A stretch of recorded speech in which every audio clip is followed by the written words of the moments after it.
Unfolding in two very different locations, Moon, the elliptical second feature from Iraq-born Austrian filmmaker Kurdwin Ayub, Sun, follows a mixed martial arts fighter who has reached the end of her competitive career.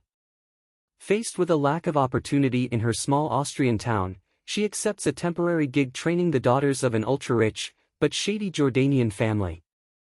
While the multiple ellipses may annoy the more narratively driven viewer, others will thrill to the mood Ayub creates and the way she plays with audience expectations.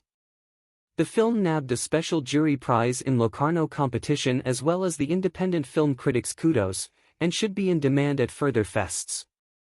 After her last go-round in the MMA cage leaves her sorely beaten and defeated, Sarah, Florentina Holzinger, falls into a depression. Previously, she lived to train and compete, but now she has a hard time figuring out her next step.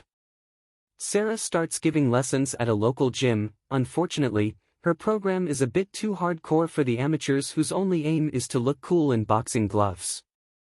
Her bourgeois older sister B, Tanya Ivankovic, a new mother, urges her to make a business plan, but instead, Sarah jumps at a job offer from slick Arab businessman Abdul Omar al-Majali that whisks her away from her current stresses into the patriarchal sphere of the Middle Eastern mega-wealthy, a space with its own problems, especially for young, unmarried women soon. It becomes clear that Sarah skipped due diligence about the country, its customs, and the family she is working for. Driven each day to a grand but isolated villa on the outskirts of Amman, she finds the three al-Farahadi sisters that she is supposed to train to be oddly listless.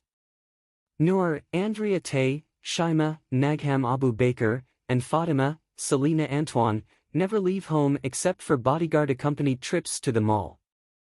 And they don't even have Wi-Fi.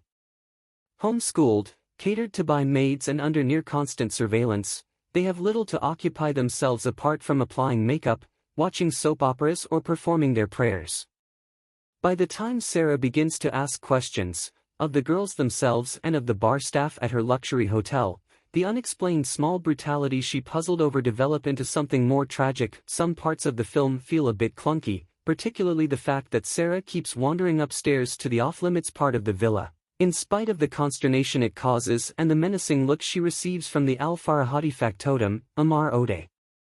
However, the relationship between the sisters and their interactions with Sarah feels spot on. The film's only humorous moment occurs when the makeup-crazy Fatima tries to use Sarah like a living doll. Cages, no matter where they are, constitute the underlying theme of Ayub's screenplay. She explores the physical and metaphorical cages a person might want to leave and the ones they might wish to return to.